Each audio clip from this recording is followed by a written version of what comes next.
For all of New Zealand's talents, we're not good at one particular thing. Despite our very, very strong dairy industry, we don't do clotted cream en masse. And it's stopping me from enjoying a scone. So today we're going to fix that with Kenny. I'm going to put some cream in this, and we're going to reduce it down with the stir bar, and hopefully this works. So this is kinetic energy, heat, and time. It looks like eat, but it's a lot more than that. So we'll put the stir bar in and put 500 mils, half of this, into the cream, into the jar. So obviously the start is here, and then the finish is, I think, somewhere around the 300 mark. So that there is our checkered flag. So what we'll do is we'll fire it up. We'll get a bit of stirring action going. Basically what I'm trying to do here is reduce this cream volume by about 2/5. The stirring action is going to keep the fat incorporated correctly without it forming a skin on top, because I think, as a guess, the skin would actually make it quite difficult for the water to evaporate, because the skin won't be water, it'll be, well, fat, and they don't mix all that well. So I'm going to try and bring this to a simmer, not a boil, just like a little bit of a steamy sort of situation going, and see if I can reduce it without causing any sort of grief. This marker that I used just completely gave up. It didn't even hang around for more than a minute or two. What a piece of crap.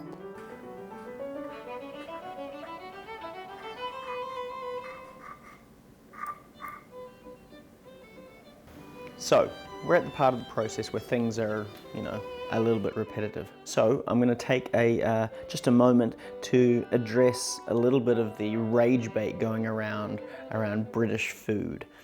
It's not all bad.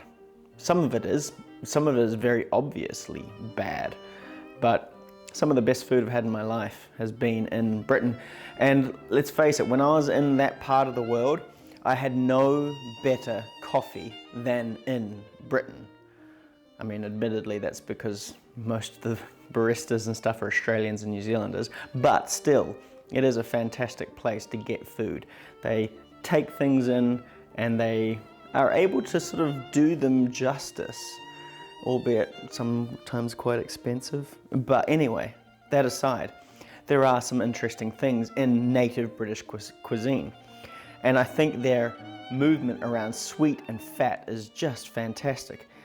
Take the scone, for example. It is just a case of fruity sweetness mixed with fat on a lovely piece of carbs. What more could you want?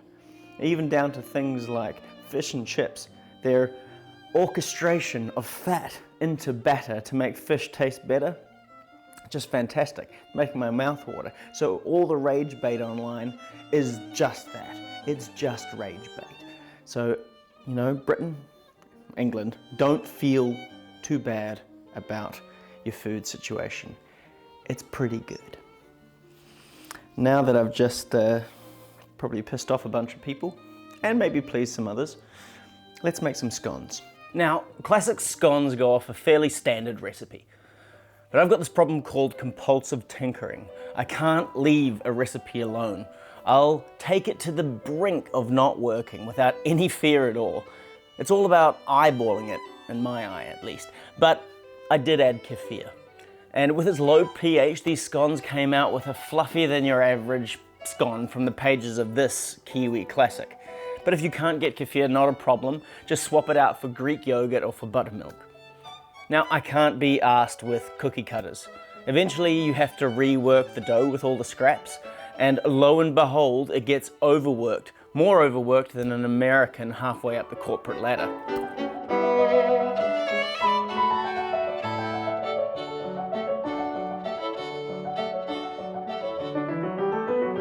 I gave them a cream wash with my finger because I don't have a silicone brush yet. I'm still rebuilding my kitchen. And I put them into the oven at about 180 degrees Celsius for 10 minutes, or until I was happy with the color, and then just let them cool.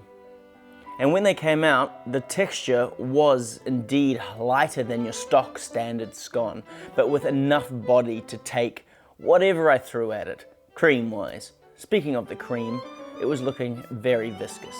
And emboldened, I ramped up the heat, and the cream thickened, and the top started growing a skin with each revolution, but in turn, well, the effect was this white hole that was mesmerizing. Staring at it too long actually made my vision start to warp and feel like I was entering, light speed. And photos on the wall, when I looked at a distance, were twisting together.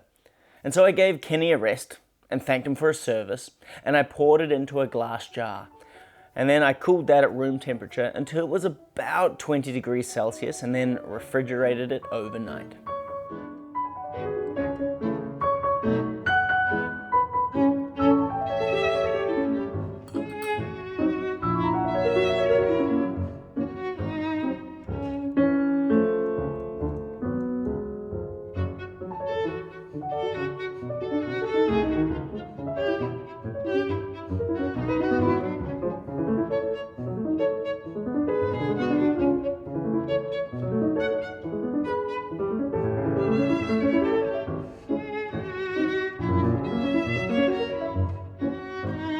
So that clotted cream is some of the thickest I have ever seen. I think I left it in the fridge too long, but I did some quick calculations.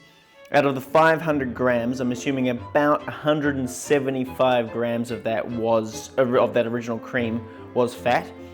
Now I've taken 200 grams out of that, so it's 175 grams out of 300 grams, which means we're well over 50% fat for this clotted cream. And I just need to let it soften a bit, but I've made myself a scone here.